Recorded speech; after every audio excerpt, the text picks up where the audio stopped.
अस्सलाम वालेकुम, मैं हूं दाऊद अहमद। आप देख रहे हैं फनकदा टीवी। और आज हम मुल्क के मज़ाहिया स्टेट टीवी के बड़े मशहूर अदाकार और हमारे बचपन के दोस्त सिकंदर सनम के लिए यहाँ हम जमा हुए हैं और उसको खिराज अकीदत पेश करने के लिए यहाँ जमा हुए हैं। और मेरे साथ इस वक्त तरस साहब मौजूद हैं जिन्होंने इनके साथ काम भी किया और बहुत सारे स्टेज ड्रामे भी किए और टीवी पर भी उनके साथ काम किया। और कोई ऐसा वाकया, कोई ऐसी बात हम शेयर करना चाहेंगे और तरस साहब से भी कहेंगे कि कोई ऐसी बात या कोई ऐसा वाकया हमसे शेयर करें। जी अस्सलाम वालेकुम तरस साहब। वालेकुम सलाम। जी तरस साहब, आप हमें बताएंगे सिकंदर सनम के हवाले से कि कोई ऐसी बात या कोई ऐसा वाकया जो आपके साथ रहे और हुआ हो, कोई सी बात अनोखी या कोई सा वाकया जरा शेयर करेंगे। सिकंदर सनम के साथ तो काम बहुत किया है, टीवी पर भी और स्टेज पर भी। टीवी पर कम किया है, स्टेज पे ज़्यादा किया है। और सन 2000 में मैंने जो ड्रामा किया था कोरंगी में, जी इंजन का, याद है, उसके राइटर सिकंदर ही थे। जी जी। और उनका ही लिखा हुआ मैंने किया था ड्रामा एज ए डायरेक्टर जी। और इंसान तो वो जैसे भी थे सबको पता है कि वो अच्छे इंसान थे जी और बहुत बड़े आर्टिस्ट थे। और उन्होंने पाकिस्तान के इंडिया जाके भी वहाँ बहुत काम किया जी। और जब हम आपने उनको कैसा मतलब दोस्त इंसान या उनका रवैया आपके साथ कैसा था? बहुत अच्छा रवैया था उनका, सबके साथ ही बहुत अच्छा रवैया होता था। हाँ। और वो हमेशा अपने कोई ऐसी बात जो आपके साथ आप हमारे फनकदा देखने वालों के साथ शेयर करना चाहें जो आज तक किसी को पता ना हो या पता मालूम ना हो? जब हम मेट्रो चैनल के लिए ड्रामा कर रहे थे कल्लू मल्लू सल्लू, जी जी जी, सीरीज थी वो, ठीक है। कॉमेडी। तो उसमें कल्लू मल्लू के बाद सल्लू जो था वो सिकंदर सनम ही था। अच्छा, ये बहुत कम लोगों को पता है कि ये मेट्रो पे जो आपने सीरियल किया था उसमें सिकंदर सनम भी थे। उसमें जब उसका आगाज किया था तो उसमें सिकंदर सनम ही से बात करते हैं। जी, आप बताएंगे सर कि आप सिकंदर सनम के हवाले से कोई ऐसा वाकया या कोई ऐसी बात जो आप शेयर करना चाहें? देखिए, सिकंदर सनम जो है वो एक हम जहद फनकार थे और एक्टिंग के शोबों में, गुलकारी के शोबे में तो उनकी जो भी खदमात थी और जो सलाहियत थी वो दुनिया को पता है। लेकिन तहरीरी तौर पर लिखने लिखाने में भी उन्हें ख़ास मलका हासिल था। ठीक, बहुत अच्छा। क्योंकि ये अल्लाह ताला किसी किसी को ये खूबी अता करता है।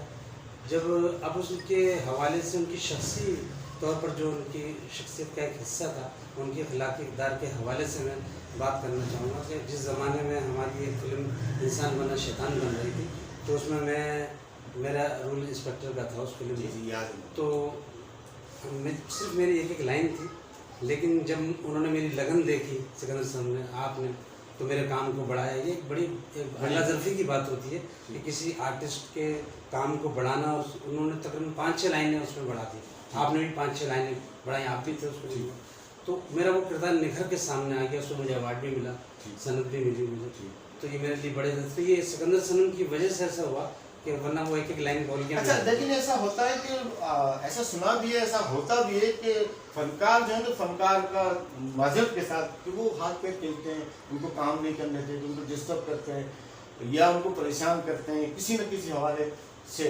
तो कोई ऐसी चीज़ आपने सिकंदर में देखी कि आपको रोका गया हो या आपको काम के हवाले से कोई मसले मसाइल? फन के हवाले से तो उनका मुकाम था ही बुलंद और माशाल्लाह उन्होंने ना सिर्फ पाकिस्तान में बल्कि इंडिया में भी जाके बड़ा नाम कमाया। मैं जहाँ जितने फनकार थे, मैं समझता हूँ जो इज़्ज़त और शोहरत सिकंदर सनम के हिस्से में आई तो वो किसी और ये अल्लाह ताला का एक इनाम यूँ था कि जैसे आपने भी कहा कि लोग टांग घसीटते हैं, तो उनमें ये चीज़ नहीं थी। तो उसकी वजह ये थी कि अल्लाह ताला ने इसी वजह से उनका एक बुलंद मुकाम उनका बनाया था। और चूँकि हम सिकंदर सनम के आप बचपन के दोस्त हैं, तो कोई ऐसा वाकया, कोई ऐसी बात जो आप हमारे नाज़रीन से शेयर करना चाहते हैं? सिकंदर सनम मेरा बचपन का दोस्त था। ठीक है। हमने आगाज किया गानों से। ठीक है, माशाल्लाह। हम गुलकारी करते थे। अच्छा, ठीक है। और गाने गाया करते थे, गुजराती भी गाया करते थे, उर्दू भी गाया करते थे। ठीक है। और पेरोडी।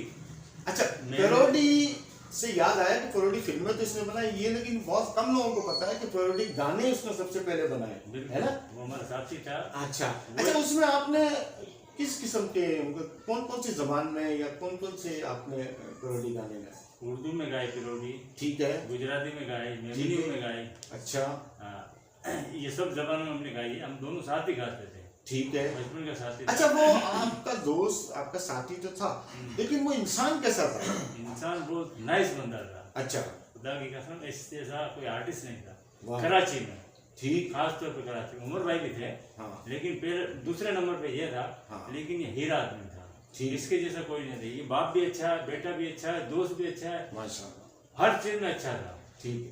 अच्छा, कोई चीज, जी सत्ता साहब, आपकी बहुत बहुत मेहरबानी कि आपका फनकदा चैनल की जानिब से आपने जो है हमारे सिकंदर सनम जो कॉमेडी हीरो हैं वो जी, और उसके लिए आपने आज ये प्रोग्राम रखा और मुख्तलिफ लोगों से उनके तासुरात आपने मालूम करने के लिए हम तमाम लोगों को बुलाया। एक आपने खिराज अकीदत के लिए एक महफिल सजाई उनके, तो ये सबसे पहले तो मैं आपका फनकदा चैनल का बहुत बहुत मशकूर शुक्रिया अदा करता हूँ कि उन्होंने हम जैसे लोगों को भी अपने चैनल पर आज मदऊ किया है, ताकि हम एक बहुत ही बेहतरीन नफीस शफीक फ़नकार जो सिकंदर सनम, जो किसी तारुफ का मोहताज नहीं है, लेकिन आज वो हमारे दरमियान नहीं है, लेकिन उसके बावजूद भी मौजूद है आज भी। क्योंकि ये फनकारों से कोई ऐसा। जी मजलूम साहब, आप बताएंगे सिकंदर सनम के हवाले से कोई बात? जी, आपको ऐसा बात जी, है? सिकंदर सनम से कई मुलाकातें भी रही हैं। सिकंदर सनम नहायत ही मिलनसार, मोहब्बत नवाज, बड़ी अच्छी आदत के थे, बड़े ही मिलनसार थे और उनके मैंने कई ड्रामे भी देखे और माशाल्लाह बहुत ही। और इसके अलावा उन्होंने हिंदुस्तान में भी मतलब ये कि अपने आप को मनवाया और बड़े सगीर पाक को इनके, हालांकि और भी बहुत से कॉमेडियन हैं और थे, लेकिन सिकंदर सनम की बात ही कुछ और थी। तो ज़्यादा सिकंदर सनम साहब के लिए जो भी कुछ कहा जाए, वो जितना भी कहा जाए वो कम है। अल्लाह पाक उनको मग़फ़िरत करे और उनको जवान अपने जवारे रहमत को जगह अता फरमाए। बहुत ही मिलनसार, मोहब्बत नवाज़। चलिए, बहुत बहुत शुक्रिया आपका, आपने अपना कीमती वक्त दिया, बहुत बहुत शुक्रिया।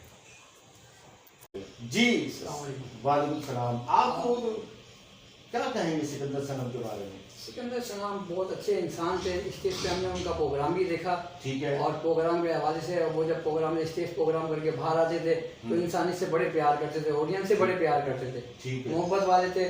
आज भी उनका ड्रामा चलता है, स्टेज ड्रामा चलता है, और जब हम उनको देखते हैं तो ऐसा लगता है कि जो दरमियान अभी गए नहीं हैं सिकंदर सनम। मौजूद है और जो हैदराबाद में भी और कराची में भी बड़ी मानी और जानी शख्सियत हैं। और आइए हम इनसे मिलते हैं, जनाब एजाज सनम साहब। और एजाज सनम साहब से हम ये पता करना चाहते हैं कि आपने सिकंदर सनम को कैसा पाया और आपकी मुलाकात कैसे हुई, कहाँ हुई, किस प्रोग्राम में हुई? हैदराबाद आते थे ड्रामा करने के लिए, तो अक्सर ड्रामों में ही उनसे दुआ सलाम होती थी, लेकिन बाकायदा कभी उनसे गुफ्तगू मेरी। लेकिन एक वाकया मलिक साहब ने मुझे बहुत अच्छा बताया था, वो मैं। अच्छा, मलिक साहब कौन से? हैदराबाद पूरा नाम बताया उनका? प्रोग्राम ऑर्गेनाइजर, तो उनके बड़े करीब थे, तो वो बड़े उनके साथ काम किया। अच्छा, तो ठीक है, एक वाकया बताया तो मैं हमेशा उसको याद रखता हूँ। जरा सुनाए सिकंदर के तो हवाले वो से। बता रहे थे कि जब वो उन्होंने ड्रामे का प्रोग्राम कर रखा थे, तो उसके बाद वो इंडिया गए, वहाँ से बड़ा कामयाबी हासिल की, बड़ा नाम किया। ठीक है, तो उसके बाद उन्होंने फोन किया कि यार आज वो कर लेते हैं, क्या मैं कर लेता हूँ। वो आ गए, अच्छा, ड्रामा कर लिया। आपकी बात देखो, जब आप एक आपकी शख्सियत को बड़ी लोग जानने लगते हैं, पहचानते हैं आपको, और फिर आप एक इंडिया में काम करके आए हो। अच्छा, फिर मलिक साहब ने उनको फोन किया ड्रामे के लिए, तो क्या वो राजी हो गए? बिल्कुल उन्होंने यार मैं नहीं आ रहा है, बिल्कुल भी टाइम नहीं था। ठीक है, लेकिन उन्होंने कहा कि वो मलिक साहब बस आपने कहा मैं आ रहा। अच्छा, उन्होंने ड्रामा कर लिया। अब मलिक साहब अब ये सोचने लगे कि यार कर तो लिया, उनको मुआवजा देना।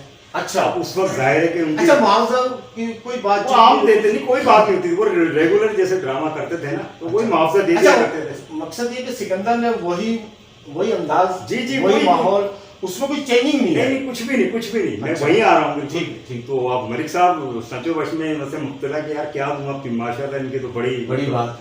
जाहिर है। तो उन्होंने कहा कि यार क्या दूं, तो कहना है मलिक साहब जो दे तो आप दे दो, जो उनका स्टाइल था। यार देख लो। तो कहना नहीं बस जेब में डाल दो। अच्छा, मलिक साहब ने जेब में डाल दिया। अच्छा, मलिक साहब अच्छा, परेशान। हाथ में नहीं दिया उन्होंने, कहा मेरी जेब में डाल। हाँ बस हाथ में भी नहीं दिया। उसके बाद वो चले गए। कहने लगे यार वो लिफाफा तो देख लो। हाँ, कहने यार मैंने देख लिया है, लेकिन मलिक साहब आपने ज्यादा पैसे दे दिए मुझे। अच्छा, उनकी फराग दिली मोहब्बत देखो, कहा कि आपने ज्यादा दिए। तो ये मुझे बात बड़ी दिल को लगी हुई है। मैंने कहा देखो कितना बड़ा इंसान था सिकंदर सनम। असल में फनकार तो वो बहुत बड़े थे भी, लेकिन इंसानियत जी, में इंसान बहुत बड़े थे। एक साहब ने सोचा होगा आप इंडिया से जी जी तो करके आए हैं और बड़ा अच्छा, वो नाम- मालूम भी कर रहे हैं कि मलिक क्या देना सिकंदर भाई, आपको क्या दूं। तो वो कह रहे यार जो तुम दे दो वही दे दो। वही दे। वही है। तो ये बात सिकंदर सनम की बहुत लगी। समाज बड़े में आर्टिस्ट बहुत दोस्त कम भी लोगों को कितने पता बड़े। होगा ये बात। ठीक है जी, बहुत बहुत शुक्रिया आपका एजाज सनम साहब, आपने अपना कीमती वक्त। दोस्तों अब मैंने सनम मेरे बचपन का दोस्त, लंगोटिया दोस्त, और पहले दिन से लेकर आखिरी दिन तक हमारी दोस्ती कायम व दायम रही। और दोस्ती नहीं, मैं उसके घर का, वो मेरे घर का अफराद था। और बहुत कम लोगों को पता है कि कोई भी घरेलू मामला हो, या उसको इंडिया में जाना हो या कहीं मुल्क से बाहर जाना, तो मुझसे ज़रूर जिक्र करता था, मुझसे, सलमान से और हाशिम से। ये हम तीनों बचपन के दोस्त थे और हम तीनों ने स्ट्रगल किया, बहुत स्ट्रगल किया। और इंसान बना शैतान 86 में हमने बनाई, जब फिल्मों का, वीडियो फिल्मों का कोई रिवाज ही नहीं था। लोगों के पास कैमरे नहीं थे, लोगों को पता ही नहीं था कि क्या वीडियो कैमरा है और किस तरह फिल्म। हमने अपनी आप मदद की एक दूसरे की, और हमने ये पूरी फिल्म बनाई, जो शायद पाकिस्तान की पहली मुकम्मल वीडियो फिल्म है, जिसका नाम है इंसान बना शैतान। वो शायद बहुत कम लोगों को पता है, और वो ये जितनी भी पैरोडी फिल्म बनाई उससे पहले बनाई थी। लेकिन जब वो हम उस फिल्म को लेकर, हम रेम्बो सेंटर एक जगह थी, हम वहाँ जब गए तो सिकंदर भी हमारे साथ था, सलमान और हाशिम भी हमारे साथ था। तो हम गए तो वहाँ ये पता चला कि भाई फिल्म आइडिया आपका बहुत अच्छा, हमारे आइडिया को, हमारी फिल्म को बहुत पसंद किया गया।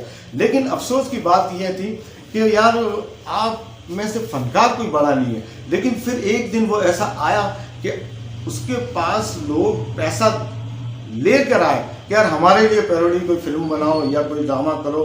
लेकिन उसके बाद जब वक्त नहीं था, तो ये वक्त आता है, वक्त एक सा नहीं रहता और उतार चढ़ाव आता है। और बड़ा अच्छा ज़िंदगी का सफ़र उसके साथ रहा मेरा, हाशिम का और सलमान का। और पहले दिन से लेके आखिरी दिन तक हमारी दोस्ती कायम और दायम रही, और आज भी ऐसा लगता है वो हमारे दरमियान मौजूद है। आज उसकी 12वीं बरसी है, और इस मौके पे मैं तमाम लोग जो इससे मोहब्बत करते थे या करते हैं, उनके घर वाले, उनके दोस्त और उनके जानने वाले, उनके फील्ड के तमाम लोगों से मेरी गुजारिश है कि उसकी मग़फ़िरत के लिए दुआ करें। अल्लाह ताला उसको करवट जन्नत अता फरमाए, और उसको तमाम छोटे बड़े कबीरा सगीरा माफ़ फरमाए। बस आपसे यही कहना था। बहुत बहुत शुक्रिया, मुझे दें इजाज़त। अल्लाह हाफ़िज़।